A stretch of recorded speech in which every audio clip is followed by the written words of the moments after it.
Mr. Nkomo, why are you in London?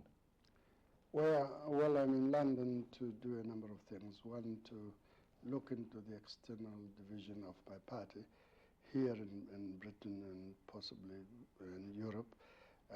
But Steps to heal the division in the ranks of the ANC. There's no such thing as division in the ranks of the ANC.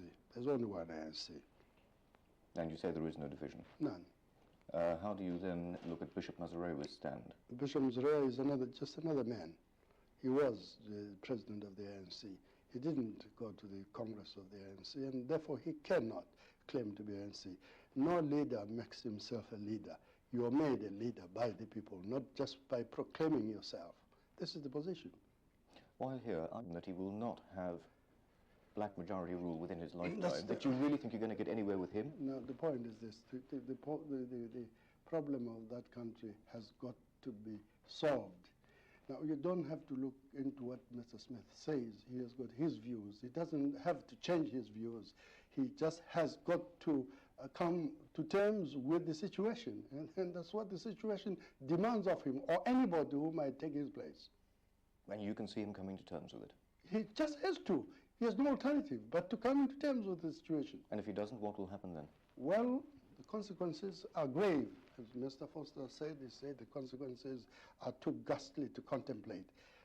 Foster is not a man who is just given to words. Once he says something, he knows what he's talking about. The consequences are, in his own words, be too ghastly to contemplate. Are you trying to say that there'll be reaction in Angola affecting the rather delicate constitutional talks in Rhodesia? I don't think that the situation in Angola should affect what is going on in Zimbabwe, except that it should be a lesson to a few people, and that if the Portuguese had listened to Dr. Nato and others earlier, there wouldn't have been a situation where a number of Portuguese had to leave that country with almost nothing.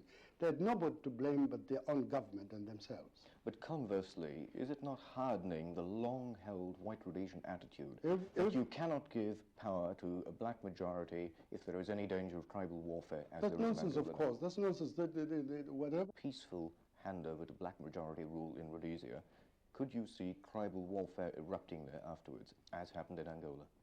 There's no tribal warfare in Angola. It doesn't exist. All right, civil war between rival factions such as yourself and Bishop Mazorewa's camp. Now look, as far as I'm concerned, we don't have any factions in Zimbabwe. I don't know how many times I have to say that. Now, if you have